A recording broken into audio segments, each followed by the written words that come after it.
దొంగల చేతుల పడ్డ సొమ్ము మళ్ళా దొరుకుతుందా అనోలా? అసలు దొరుకుతుందన్న నమ్మిక ఉంటుందా? అంటే పోలీసులు దేవులాడతారు, దొరకబడతారు, కానీ దోసుకపోయిన సొమ్మంతా మళ్ళా చేతులకు రాదు కదా. అయితే అనగనగనగా ఒక గుడొల్ల నెల రోజుల కిందట ఆ గుళ్ళే దొంగలు పడ్డరు. హుండికి హుండే ఎత్తుకపోయారు. అయితే కరెక్ట్ నెల తర్వాత దొంగల పాలైన హుండి మళ్ళీ ఏడున్నదో ఆడికే వచ్చింది. అందులోకెళ్ళి ఒక్క రూపాయి అంటే కూడా ఒక్క రూపాయి కూడా పోలే. నిజంగా చిత్రంగా ఉన్నది కదా. మరి దొంగలు ఎత్తుకపోయిన హుండి మళ్ళీ గుళ్ళకే ఎట్లా వచ్చింది? ఒక్క రూపాయి కూడా ఎందుకు మాయం కాలే? అసలు ఇంట్లో మహిమ ఏంటిది? దేవుళ్ళే వాళ్ళ హుండిని వాళ్ళు కాపాడుకున్నారా? ఇవన్నీ తెలవాలంటే మనం ఆ గుడి కాడికే పోదాం రాని మరి దబ్బున. మన పక్క రాష్ట్రం ఆంధ్రలో అనంతపురం జిల్లా ఉన్నది. బుక్కరాయి సముద్రం చెరువు కట్టగాడ ముసలమ్మ గుడి ఉన్నది. ఇదేగా గుడి.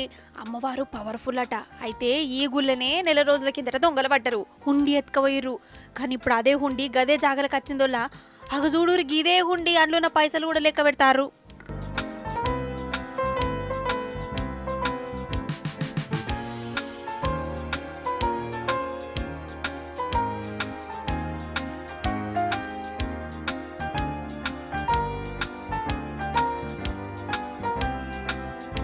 ₹1,86,486 ఒక్క రూపాయి కూడా పోలే.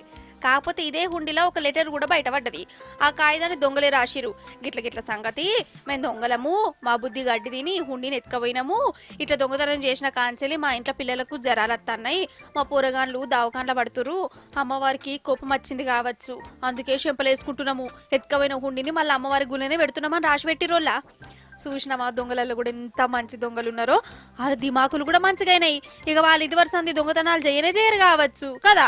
మొత్తానికి పోయిందనుకున్న హుండి నెల రోజుల తర్వాత మళ్ళీ వాపసు మరొచ్చే వరకల్లా ఇదంతా అమ్మవారి మహిమనే. ఆ అమ్మే వాళ్ళకి బుద్ధి చెప్పి హుండిని పట్టుకొచ్చేటట్టు చేసింది అనుకుంటా. స్పెషల్ పూజలు చేస్తాను అన్నట్టు సంగతి మరి.